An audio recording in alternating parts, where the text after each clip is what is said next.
Wait For It is a show about the way we feel about our bodies. Consequently, each episode may include references to gaining and losing weight, eating disorders, weight loss surgery, and weight stigma. If these topics are triggering to you, please take care while listening. We have links to support resources for anyone who may need them in our show notes. Wait for it.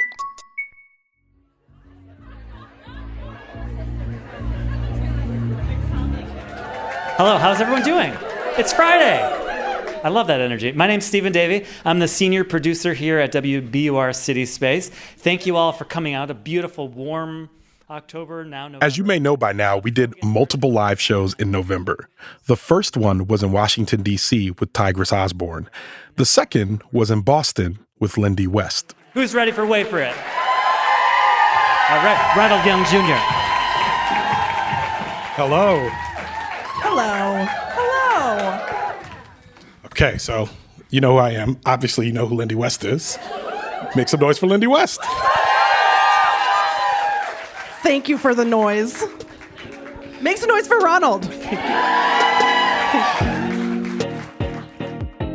You've heard me mention Lindy on this show before, a few episodes ago actually, when we talked to Elna Baker. Lindy was featured on an episode of This American Life entitled Tell Me I'm Fat.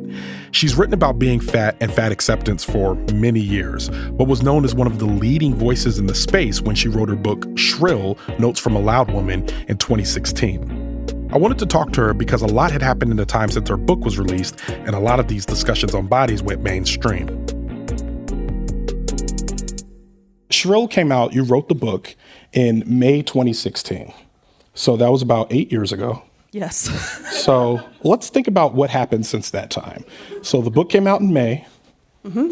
Donald Trump was elected later that year. Mm-hmm. We've had a racial reckoning. We've had a gender reckoning. You adapted the book to a television show. You've written several more books. And we've also witnessed kind of the rise and fall of body positivity. Mm-hmm. You missed one. What'd I miss? Well, maybe you didn't hear, but we had also global pandemic. Global pandemic? Whoa! Just gone. There's people wearing masks, and I completely, wow. Yeah, my bad. Global pandemic, yes. We had global pandemic. Yeah. Yeah. How do you feel? What? Really bad, since you just read that list. No, I mean, I think we all probably feel similar. I feel like we've been through some fires and now we're in more fire. Mm-hmm. And so we are stronger and also we are tired. And I feel more committed to community than I was before. And I feel older and wiser.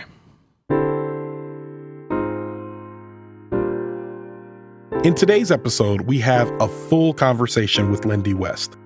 We talk about what it means to be a fat person in the public eye when you gain and or lose weight. We discuss what it means to be active and work out as a fat person when your goals are not weight loss.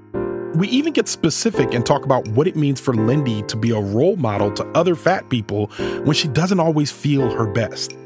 This is an incredibly fun and enlightening conversation, and I am delighted to share it with you. I'm Ronald Young Jr., and this is Wait For It. Waiting. Activist. Waiting. For whatever I am. Luminary. Older and wiser. Wait for it. Luminary. Wait for it. Older. The wait. The wait. Older and wiser. Waiting. Make some noise for Lindy West. Wait for it. This season of Wait For It is brought to you by Big Fig Mattress. So I have a king-size Big Fig because I love to feel luxurious when I sleep, but also when I'm just hanging out, watching television, scrolling my phone, or when I have company over. This mattress is ready to be supportive. Whether you describe yourself as fat, fluffy, plus-sized, or even big-boned, this mattress is going to hold you up. I was apprehensive to get one at first, but Big Fig offers a 120-night trial just to make sure it's the right mattress for you. And trust me, it won't take you that long to decide that this mattress is the one.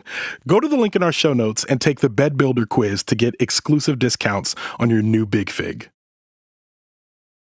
What's up, everybody? It's me, Ronald Young Jr., with a quick note and a request. I want to let you know that Radiotopia's annual fundraiser is happening right now. That's right, it's the time of year where we come to you and ask for your help in keeping this network running. If Wait For It has meant something to you, whether you're a day one listener or a more recent fan, I hope you'll consider donating today at radiotopia.fm/donate. And if you donate, we'll send you a curated playlist from all the Radiotopia producers as a token of our thanks. That's radiotopia.fm/donate. Thank you so much. Wait for it. You put out a big piece of work in 2016, and I'm wondering, when you think about the state of fat politics today, talk to me about the difference between then and now and what you see today. What's the landscape today? I think it's older and wiser, and I think it's kind of distilled a little bit, I feel like there was a big mainstream body positivity movement that then, of course, immediately gets gobbled up by capitalism, and then it becomes like thin women, no offense, thin women, parentheses, complimentary, but like being like body positivity is that, I don't know, I don't like my knees or whatever, which is fine. It's hard to have a body, but there's this drift away from the political heart of it and sort of the most marginalized people that we're trying to protect and fight for, and that always happens. But I think that the people who stayed in the conversation and the people for whom it wasn't a fad, and for whom this is, in certain ways, life and death, and just the ability to be a full participant in public life, have learned a lot. I feel like I've learned a lot about what's important. I think when I started, I was like a snotty baby, and I was like, even me, and people think of me as sort of a role model in this space. And I think for me at the beginning, I was like, body positivity is about people not being mean to me anymore. And also, I should have better genes. And that's part of it, but that's ultimately not what it's about. And I just find the conversation to be more mature, and the conversations that I have with other fat people now are about, especially as sort of my generation of fat, I don't know. I am scared to call myself an activist, but whatever I am. Luminary. A luminary. Yes. Thank you. Yes. An elder stateswoman. We're aging, and now people's bodies start to change in new ways. And I find myself having conversations about new things. Like, there are a lot of people who are former peers of mine who are now like not wanting to be fat anymore when there are medications that can change your body. And it's like, it's actually a really interesting, nuanced conversation where it's like, okay, we've been fighting for bodily autonomy in all these different realms. Is it okay for public fat people to not be fat anymore? I mean, and I just feel like the conversation has gone from, at least for me, bratty rah-rah to like, oh boy, what's all this? What am I going to do with this body, and how do I want to live in relationship with my body, and how do we make that safe and fair and nourishing for everyone? I don't know. That was very vague, but I hope that made some sense. No, I think it does. I'm wondering, when you talk about the conversation grow up, do you think that you've grown and that has changed your orientation to the conversation, or do you think the conversation has actually grown up as well? Oh, I mean, that's a great question, because a thing that gets lost a lot when we talk about this stuff is that very, very smart, brave people were having this conversation in the 70s. Yeah. So it's like, people sometimes will credit me with things that I absolutely did not invent. And so in a lot of ways, yes, I have grown up and I have been able to understand the more complex parts of the conversation. But also I think that the bigger mainstream conversation has also grown. The issue stopped being considered kind of a niche issue, like we just talked about. It's like body positivity exploded into this thing that was very briefly, performatively popular with brands, and we're going to have like one fat lady go down the runway at New York Fashion Week or whatever, and this is a tool we can use in our marketing, and we're all going to talk about it, and you're not allowed to body shame. You're not allowed to body shame fat people. And then, of course, it's even more importantly, we're not allowed to body shame thin people. Parentheses complimentary. So, when it scales like that, it's inevitably going to lose some of the nuance and lose some of the sort of maturity. And I feel like that bigger conversation among the wider conversation among the out group has matured, I think. Yes. And then also a lot of them have stopped thinking about it. Yeah. Which is fine. I think there was, you're right. I think there was a time, especially maybe in 2016, where we were the fact that we were talking about fat folks at all was radical. And now we're in a place where it's great, we're having the conversations. Here, let's introduce some nuance. And there's so many subgroups and all that, I think that start to matter as well. Yeah. And it's also been scary because, when the Ozempic, et cetera, come out, all of a sudden, a lot of the people who were like, yeah, I'm a body positive ally, you see them be like, oh, great. Now we can actually get rid of you. That's great. That's secretly what I wanted. You can feel people's relief that there's a way out of actually learning how to live in a fat body and be kind to fat people and be and expand accessibility and medical care, et cetera. But, I feel like we've got some allies dropping like flies when the possibility of eradicating fat people opens up. Yeah. I want to play a clip for you. We have an episode of the show that we did with an influencer named, plus size influencer named Carmen Renee. And in the conversation, we talked a lot about her having these parasocial relationships, noticing changes in her body, and talking about the fluctuations that happen. So I want to play this clip, and then I have a question for you after. My body fluctuates so heavily. And if you've been on my page for a while, I think you know that. And people who have been there a while do know that. And they've watched me through a lot of ups and downs in life. And I've kind of been more vocal about that in the last probably year and a half, just because my body was changing so much, and it was changing because of stress. It was changing because of my breakup, and people glorified my body getting smaller. Anytime I start to lose weight or anytime my body starts to change, it's always big kudos, congratulations. I see your hard work paying off. And I'm like, that's actually my anxiety and depression, but thanks. Do you have immediate thoughts upon hearing that? Yeah, I mean, that's the classic tale of no matter what the reason is, everybody loves it when your body gets smaller. And I had kind of the inverse happen where so my body changes and fluctuates as well. And it's very much tied to my mental health. And so during this period that you just recapped, 2016 to 2022, I was not in therapy, and it's a lot. Even just the sort of my career taking off was actually very stressful and scary, and wonderful. But I gained a lot of weight. My body got a lot bigger, and I started to have a lot of pain, and I was very, I had a lot of bad mental health happening, not good in here. And my body got bigger. And that also corresponded with the time that I started to mean a lot. I started to represent a lot to fat people. And then during COVID, a lot of that stress went away because a lot of my work went away. But I found myself, I wasn't traveling, and I was at home, and I started to go to therapy, and I started to find, I had time to walk in the woods, and I had time to cook. And, this is just the truth. As I started to repair my psyche, my body got smaller. And then I had fat people saying, speaking to me as though I had betrayed them. And by the way, I was still fat the whole time, but that was so painful for me, even though, again, I understand that feeling, because I also have that feeling when I see people that I look up to become smaller, and you're suspicious and you don't know why, because of course, how would you trust that people aren't pursuing weight loss for aesthetic reasons or social reasons? Of course.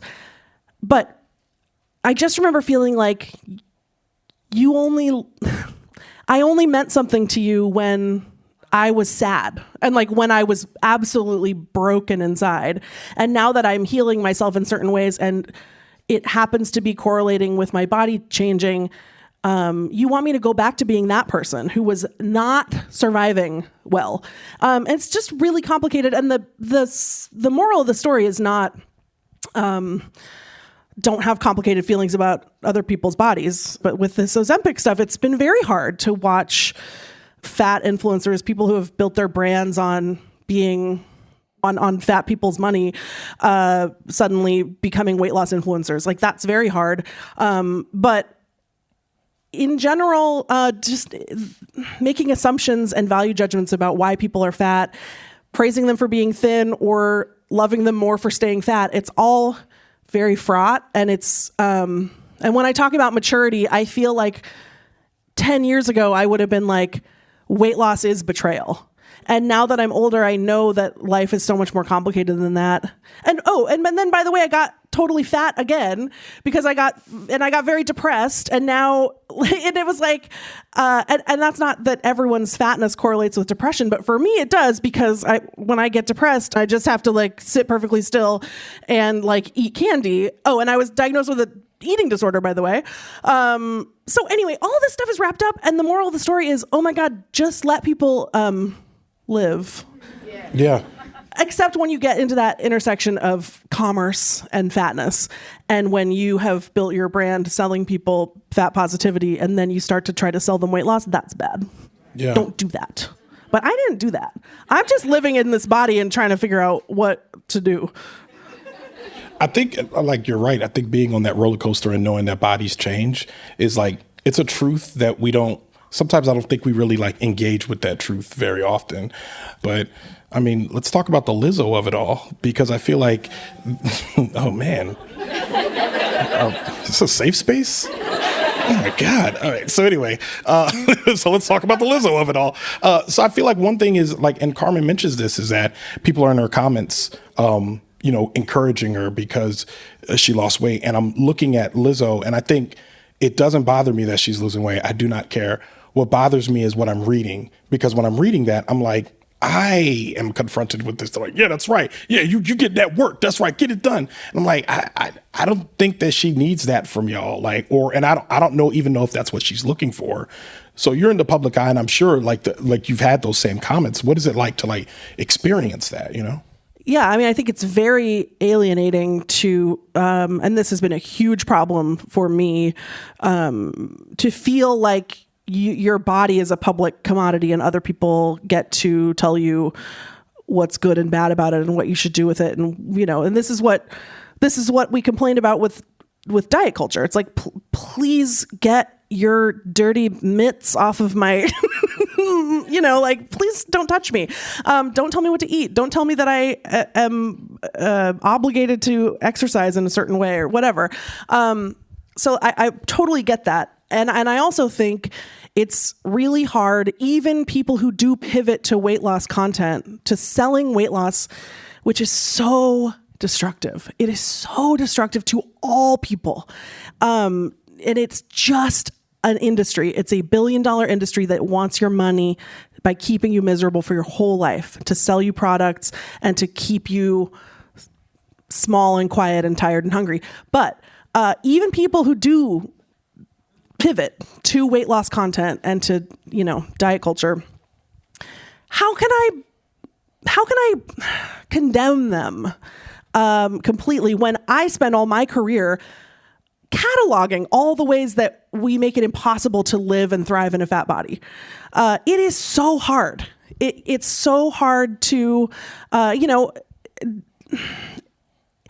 having just had this experience where my body went down a few sizes and then went back up, the heartbreak of realizing how much kinder people were to me when I was 3 sizes smaller. I understand why people, particularly people in the public eye like Lizzo, why people cave to that. And I don't blame them.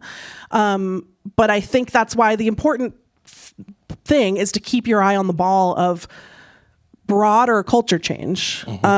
Because of course, Lizzo's been absolutely tortured for sport in front of us. And I think that, I might have to unfollow her just because of the way she's presenting this weight loss, which is very much like look how much weight I'm losing. Isn't it awesome? Because truly the hierarchy of bodies where thin bodies are more valuable than fat bodies is like the thing that has ruined my life. And so I just can't be around it. But I guess I wish that maybe she would think about that a little bit. But also, it's her life. I don't know. I don't need to. Why would I blame her more than everyone else that does that, which is our sort of ambient culture that we live in? That's a normal way to present your weight loss. So I don't think that Lizzo deserves extra condemnation, I don't think so either. I think what bothers me, or what like the troubling part, is when I think about Adele or when I think about Lizzo, these are folks who found enormous success while in fat bodies. And I mean multiple successes, just they were in the front. Both of those women were like, they were, that dude. I mean, I don't, it's a phrase. They were that person for a while, you know what I mean? And all of a sudden they get to the top and then they decide like it's time to lose weight. And I'm just wondering, I'm like, is there any part of them that looks at it and says, if I did this in success despite, having a fat body? And to be clear, I want to like make sure that we say this clearly. It's not that their bodies are what stopped them. It's the societal treatment of them in those bodies that makes it an issue. But if you find success despite that societal treatment, I just get so confused about saying like, you did the thing that we're trying to do. Why change now, Yeah, I mean, and I'm trying so hard to be graceful and generous because inside me are two wolves, like I'm also furious and like personally hurt when people take this arc where it's like, I'm putting myself out there as a fat person who is ready to live in the body that I have, and I'm defiant, and we're a community, and I believe in you. I believe you have value the way that you are. I'm going to take your money and I'm going to be your role model. And then as soon as I have enough money, I'm going to pay to become thin. Because this is, it's a class issue, by the way, in a lot of circumstances. Like, you can pay to stay thin, and that's why rich people are thin. It's not because they're better or smarter. But anyway, so that makes me mad. But what was the question? I don't want to be like... I said, why change after having all that success? Right. It's because we've all got the brainworms, and, it's easy to say, oh yeah, fat people are just as good as thin people when you don't feel like you have a choice. But a lot of people would still choose the thin body. And that's why my doctor tried to put me on Ozempic, and I said, no, thank you. I absolutely will not. I will do things that make me feel connected to my body. I will hike. I will swim. I will do things that make me feel strong. I will not chase thinness because I genuinely believe in this stuff. I think that it's evil. And I am so angry at the ways that I've been underestimated my whole life, that people have ignored me and shoved me aside and stepped in front of me. Because I fundamentally, on some level, I actually have very high self-esteem, despite the many ways in which I've conducted my life and allowed people to treat me. I actually think I'm like really smart and cool and great. And that injustice is so maddening. And the way that that's multiplied over all of us. Everyone living in a fat body is underestimated and marginalized and ignored and mistreated and abused. And that's evil. And so I'm not going to play the game of trying to be thin and trying to grab some of that prestige and some of that, I don't want to say clout, privilege. Currency. I mean, privilege. Yeah. I don't think that's not living my values, and I'm not going to do it. I understand why people do it. It's not fair to expect individual people to be sort of superhumanly resilient, especially when they're extremely famous. But I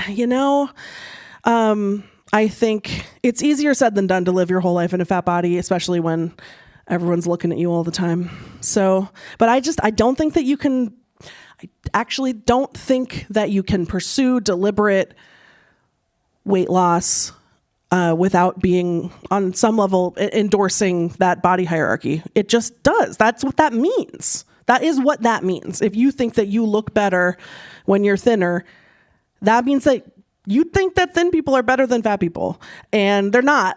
They're not. And I don't know, like, do I sometimes stay up at night thinking about where my career would be if I weighed, what's a normal number? If I weighed 200 pounds less than I do now, would I be skeleton? Look, I'm an author. I'm an English major. I know. But I interviewed Roxane Gay once, and she was like, if I was thin, I would be the fucking president. And I was like, I know, and that's a hard place to sit. But I firmly believe that the answer to that system is not to try to conform to it and beg for approval and validation, and I will not do it.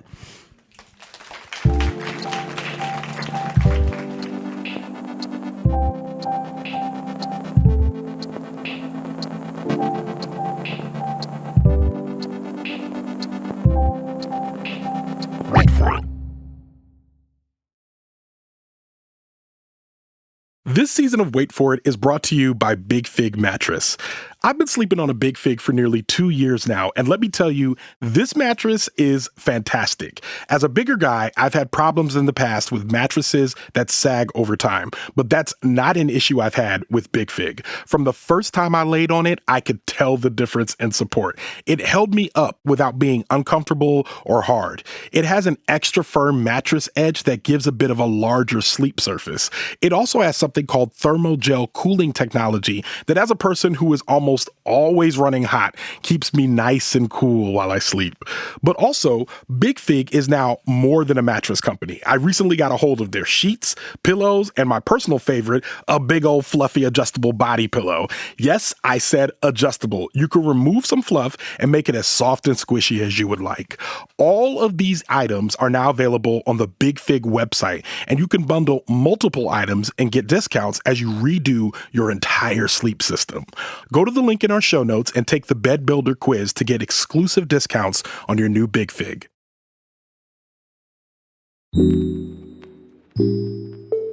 Wait for it. You mentioned, we talked a little bit about movement, and I want to set up the next clip because it's still the same conversation with Carmen, but one thing we were talking about was movement and the intention of movement. You've talked about, hiking and all that, and how you were just outside, which probably felt good for you. But I want to talk about what that looks like to actually try to engage in some sort of movement as a fat person when your intention is not weight loss. But let's listen to the clip. I think that we have to stop putting so much emphasis on moving your body with the goal of becoming thin. Like, that's not everybody's end goal for working out. I know that it's a lot of people's goal because it's wrapped into diet culture, just like everything else. With me, one of my goals is to say movement can be used for other things as well. If my body changes in the process, then that is just something that happens. I'd be lying if I said that I'm not happy when I see certain changes in my body because of what I'm doing. That means that what I'm doing is working and my body is reacting. And I think that that's a really beautiful thing. So some of the changes she was talking about was, getting stronger, like seeing definition in muscle, but she wasn't specifically talking about losing weight. And I feel like that's a bit of a nuance as a person who also likes to go to the gym, likes to work out, but also doesn't want to be on the treadmill, having the person come in and come to just you on the treadmill and be like, hey, you, good job. Like, there's 7 people on the treadmill. Why are you only talking to me? Like, that's an experience that I actively try to avoid.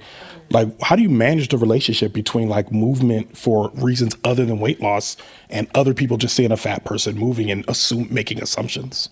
Oh man. Yeah. I mean, for me, it's like, okay, when I get depressed and I become frozen and sedentary and bingy, and the only joy I know how to reliably find is food, and I don't move my body and I don't do the things that I love, my back starts to hurt. I get back pain. And I started to realize that, the first time that happened, which was during, 2018, 2019, non-therapy Lindy was like, this back pain signifies that I'm disgusting and I'm a failure and I have like let my body deteriorate and I've become a monster and whatever. Even though I'm writing these things that I, and so then there was this other layer of shame where it's like, I am undermining my own values.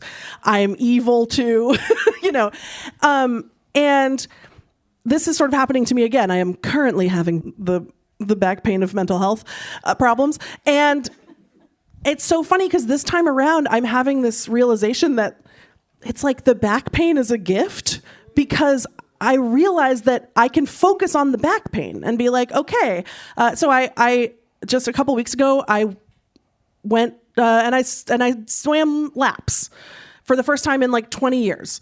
And then my back hurt a little bit less. And it's this very concrete reframe where it's like, I don't have to be like something aesthetic that I'm chasing or some kind of social validation. It's like, my back hurts. I don't want my back to hurt. And I don't need it doesn't need to hurt because I know the path out of it. But I think it is so hard to be a fat person trying to do that because everyone assumes you're doing the other thing. And then they tell you good job at the gym. And don't tell me good job. No. Even if you tell everybody good job, I don't know that. So just mind your own Just make sure I'm beeswax. last. I don't know. Like, be like cute shorts or something if you want to say something nice to me at the gym. But like, man, people don't know how to navigate this stuff at all. Like I had one experience when I was smaller and I had started running and I did a 5K, or I did, several 5Ks, and I got really into running. It was really fun during COVID because it was something I never thought I could do, and I was still very fat, to be clear, and I would run very slowly, but I could do it, and I got to the point where I did many 5Ks without stopping, and I was like, 5Ks? Who knew that one fat person could do 5 entire Ks? And I just had this experience the other day where someone really dear to me, an older person, was like, "Oh, I haven't seen you since I came to cheer you on at that 5K. I was so proud of you when you were doing that. It was just so exciting." And I could tell that she, especially people from, a couple generations older than me, there is just no other framework for thinking about this stuff. And I could tell that she was kind of like, the implication was like, I'm disappointed that you're not doing that anymore because I was so relieved that you were finally pursuing thinness, which is what she assumed. And we didn't get into it. I just was like, I miss running. I'll probably get back into it one of these days, but thanks for coming to my 5K. I don't know. But it was just like, it was so sad that this was what was on her mind, this person that loves me, who I hadn't seen in a couple years, and then this is like the first thing she brings up to me is that it's obvious to her that I've stopped running. And that's painful for me, sort of, but it's also like a thing I've spent a lot of time digesting. It's more like, oh man, I wish she didn't have to live in that paradigm, I wish that I wish for especially women to, in their 70s, eat cakes and treats, It's funny because while you were talking, I remember 2 stories. One of them was I used to do CrossFit. Are there any CrossFitters in here? Mm-hmm. Okay. No, I'm not judging you. No, you're fine. You're fine. Safe space. You're fine. So I used to do CrossFit, and I remember I had just started it. This was years ago. And I was much smaller, and I was doing it. I remember at the time, because even when I was small, I thought I was fat. And I remember at the time I was doing it, and I'd done these burpees, and I pushed myself through them, and I felt really good. And I remember the coach came over and was like, "Man, Ronald, once we get this weight off you, man, you're going to be a beast." And that was over 100 pounds ago that he said that to me. And I remember thinking about that now and just being like, when I was thinking about your goals and be like, yeah, I would just love to be able to do burpees. And I feel like I don't care what weight I would do them at. I would just love to do them. I also was a runner, and I also ran marathons. I ran one marathon because my dad ran a marathon. So I was like, well, I also want to run a marathon. But it occurred to me that while you were talking that maybe there's a framework we can adopt that is really just about goals that have nothing to do with your body. Just like, I want to run a marathon come what may. What does it look like to do that without thinking about how much I weigh? So I'm like, I think that like you're like reframing my mind as you're talking right now. Yeah. All right. Let's run a marathon. I'll do it. Yeah, let's go. I'm ready. I have miraculously gotten to 42 with my knees pretty intact. So like, I think I could do it. We can get rid of them real fast. Yeah. Yeah. A thing that I love to talk about that I really wanted to put into Shrill, the TV show, but we never found a spot for it really. But like, fat people are so strong. Yes. And I love any opportunity to like, flex. Like I like on the plane here yesterday, I was sitting next to this just sort of like regular lady, maybe like 10 years older than me, like, and I was like, I was on the aisle and I was like, do you want me to put your suitcase up? And she was like, yes, thank you. And I was like, yeah. And then she forgot like 8 things in it. I had to get it down. And every time I was just like, I bet everyone's impressed. Yeah. But it's true though. Fat people are so strong. Yeah. Yeah. Nobody gives us credit. None. I think the part of me, especially about running, you pointed that out. I remember I was at church and I'm just standing there talking to somebody, and this guy walks up and looks at me and he just goes, "You're not running no marathons this year, are you?" And I was just like, what do you, it reminded me of the moment where you said somebody's like they're looking at you and saying, "Oh, I was so happy for you," and all that. Do you ever, how do you feel about the awareness of knowing that people are kind of constantly monitoring your body in a very specific way? I mean, it's claustrophobic. It's so claustrophobic. And like, hey, to that guy at church, like, bet you're not winning any podcast awards for your personality. Hey. And like, also like, of all the things to be proud of me for, like, I'm very successful. And like running this far and then coming back on a little trail. It's not really at the top. But thank you. But what was the question? I forget the question. Oh, it's claustrophobic. Yeah. I mean, that's a huge, it's not just limited to this kind of thing. Like, oh, I noticed you're running or you're not running. Like, this is a huge part of why I write about being fat and why I started at the very beginning. Why the thing that caused me to like snap was this feeling of being surveilled all the time. People are noticing what's in your grocery cart. People are noticing what you're eating, and it had pushed me into this place of constant performance where I was always like, okay, I'm at a restaurant.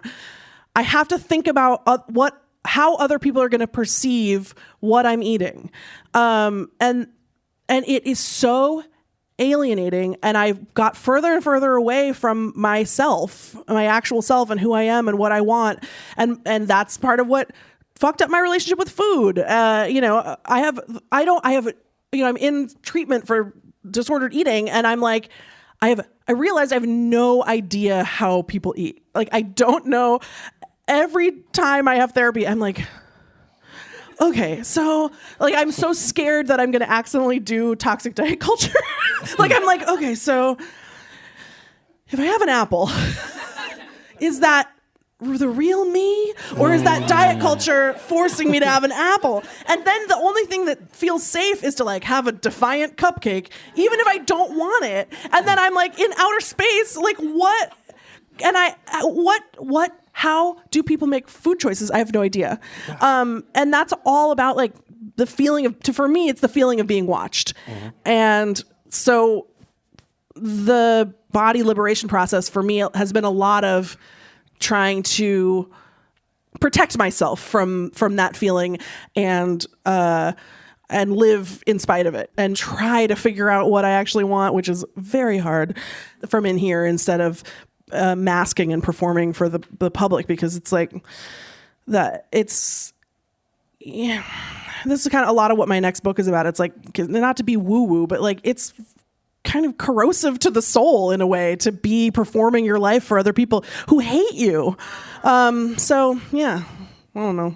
That was sad. There's one thing that you said, especially when it comes to having people watch you eat. It immediately brought to mind a story, and I don't know if this is something that's ever happened to you, but I had a thing, especially at church. We were at this church engagement, and I was eating, and there was a guy who was just staring at me, watching me, and he was just like grinning at me. And I'm like, what's going on? He's like, you like that, don't you? Like, you having a good time, ain't you? And I'm like, and he kept doing that over and over again to the point where I was just like, stop. He's like, I'm just messing with you, man. You have a good time. And I remember after that, I got like very self-conscious about eating in front of people, where I would be like, I would do this thing where I would eat either before I met up with people, or I'd just be like, I'm not hungry, or I'm going to go house something later, but I just don't want to do it in front of people anymore. So that claustrophobic, like, it really rang a bell. Yeah. And, I'd like to acknowledge that I think this conversation is so often oriented toward women. And there are ways that people feel freer to like say crazy shit like that to men, as though, it's not as sensitive an issue for men, or, and that's not true. And that's not fair. And I think that especially since sort of systemically men don't get to talk about their feelings as freely as women in general. And I think a lot about fat men and the way that is its own really, really difficult experience that doesn't get talked about. Yeah. I don't know how to manage it sometimes. Yeah. Like, I think most times, especially like as a dude, like it kind of feels like, and that's part of why I made the podcast, it feels a lot like no man's land, because I think one of the conversation, and we talked to Tigress earlier this week, and one of the conversations we had was, she was saying, like, as a black woman, sometimes when I'm in space with white women, they're like, well, what are you doing here? You don't really have an issue like we do. And I feel like that's kind of like what I've gotten, especially as a fat man, where it's like, what are you talking about? Like, the sitcoms always have the fat guy with the straight sized woman. I'm just like, that's not the experience I'm actually having in life, though. So I feel like that's the biggest struggle, is trying to like explain that to folks.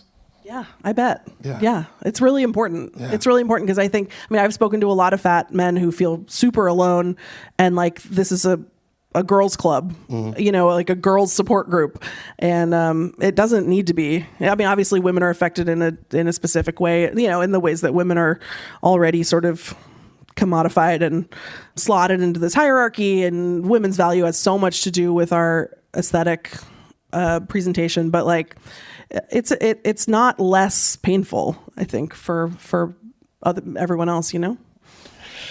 One of the things that also strikes me is that whenever we've talked, especially from the first time that we talked, I remember being blown away that you're facing the same kind of problems that I'm facing because you're Lindy West. You know what I mean? And it's like you've done the thing, like you're liberated. You know what I mean? And that's the assumption.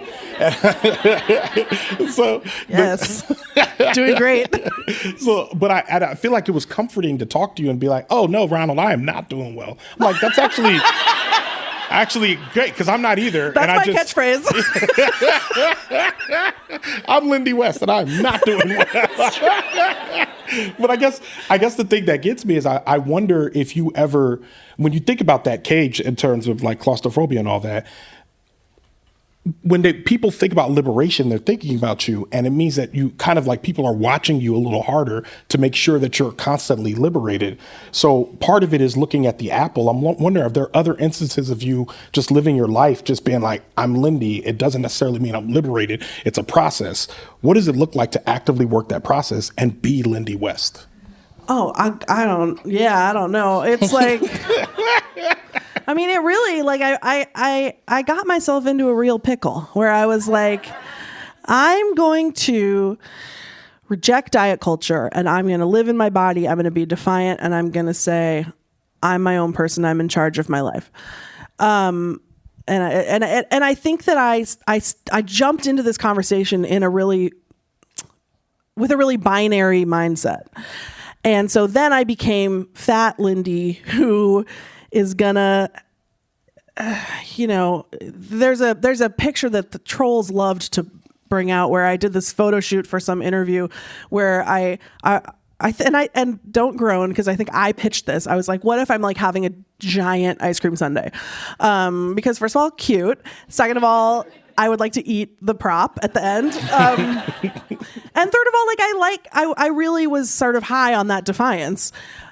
But then if it's a binary, then that defiance became my life. And then I was sort of owned by fat people in this other way that also dragged me further and further away from a sort of fundamental self, because I started to be performing for them instead, where it was like, I'm never sad. I'm not conflicted. I don't struggle with anything. I don't feel the pull of thinness. Of course I do.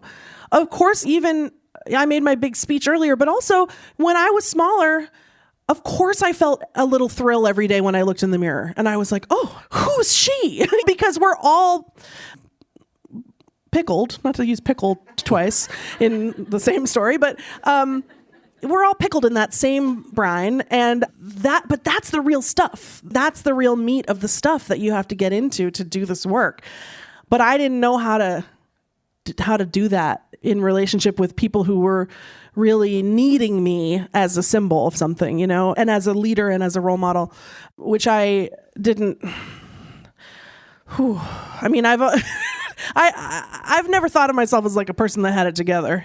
And so, yeah, I think it was hard to have to pretend to, because, and I think it held me back a little bit from dealing with some of those really complicated, dark, sad feelings.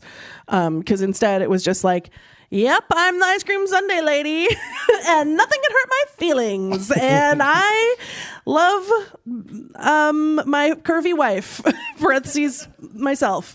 Like there's no nuance in that either. And I think when I talk about the whole conversation maturing, that's what it feels like to me, is like we're all getting better at digging into the nuance, and having a little thrill when I saw myself 50 pounds lighter or whatever, smaller, because I looked a little bit more like what like a woman is supposed to look like, or beautiful woman. I don't know.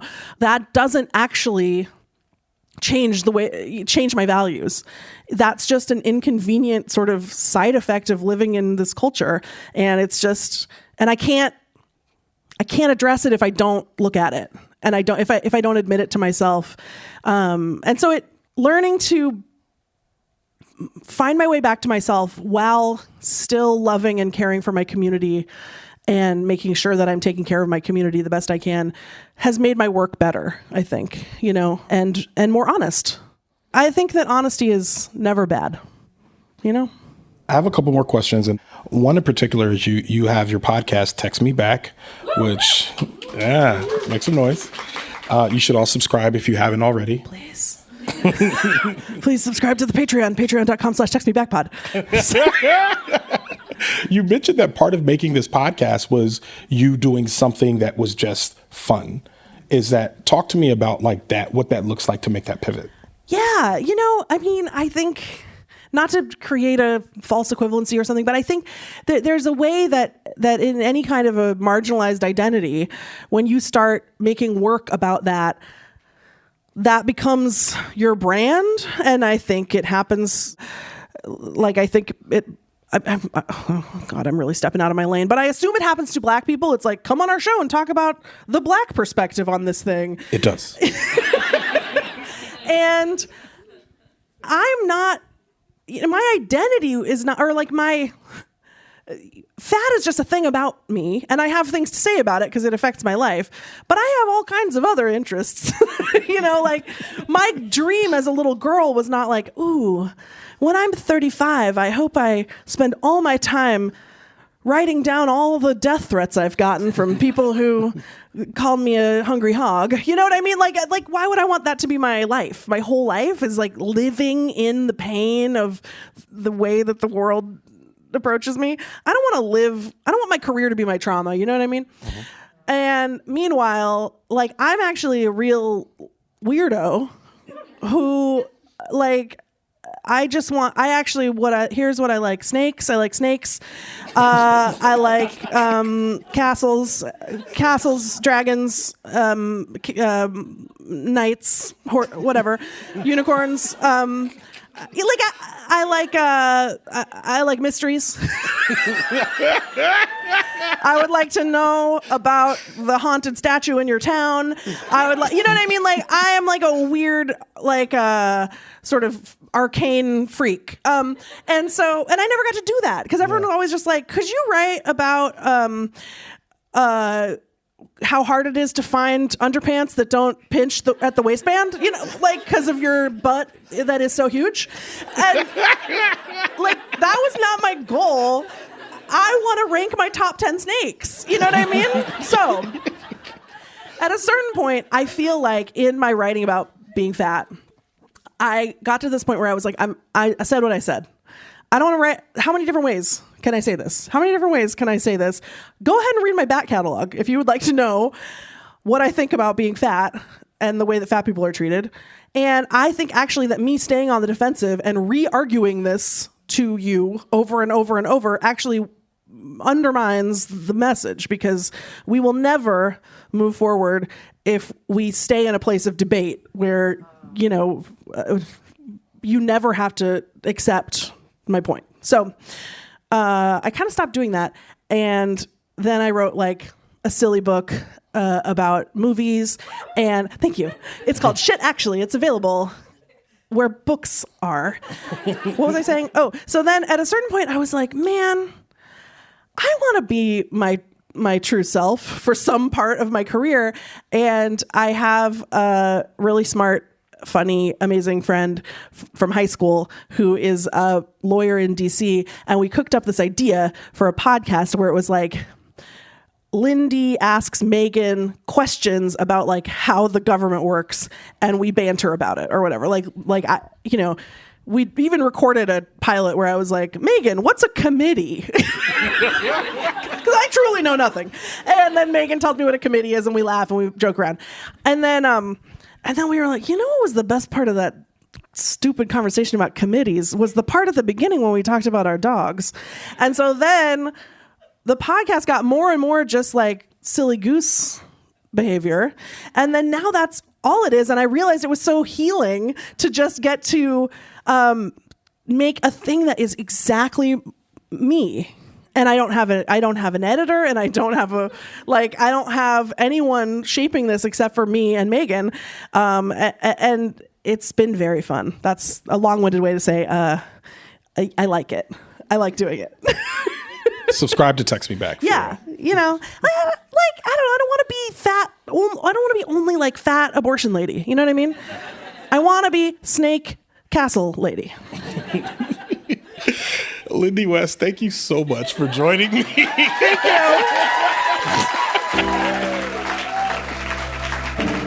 Thank you so much for having me. I had the time of my life.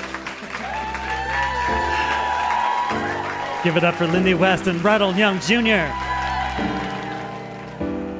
Wait For It is a production of OhitsBigRon Studios and is a proud member of Radiotopia from PRX, a network of independent, creator-owned, listener-supported podcasts.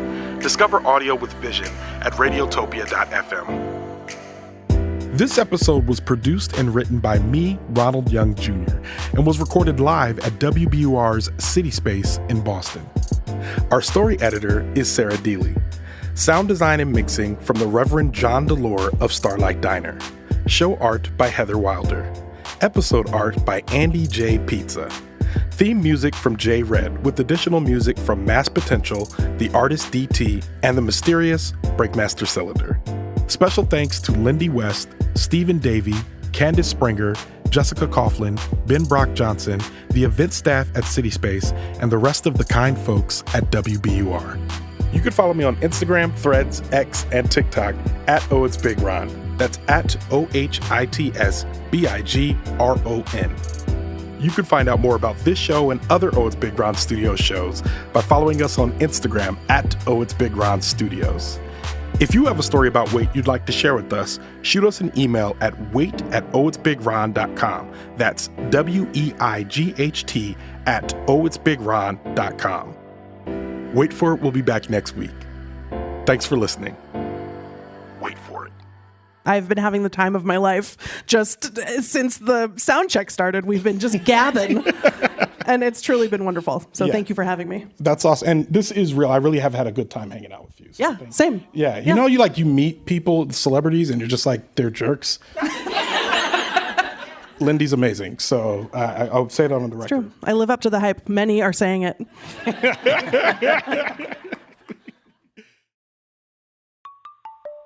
Hello, Wait For It listeners. I hope you're enjoying the show. And I want to invite you to check out another OhitsBigRon studio show called Leaving the Theater.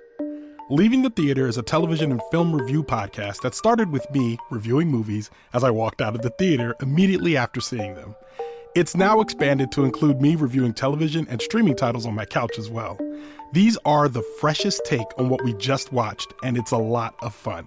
On each episode, I talk with my movie-loving friends or colleagues from other podcasts, and we rate whatever we watched from 1 to 5 stars. If you're an overthinker like me, you'll enjoy agreeing and disagreeing with my analysis. Again, that's Leaving the Theater, available everywhere you listen to podcasts. This season of Wait For It is brought to you by Big Fig Mattress.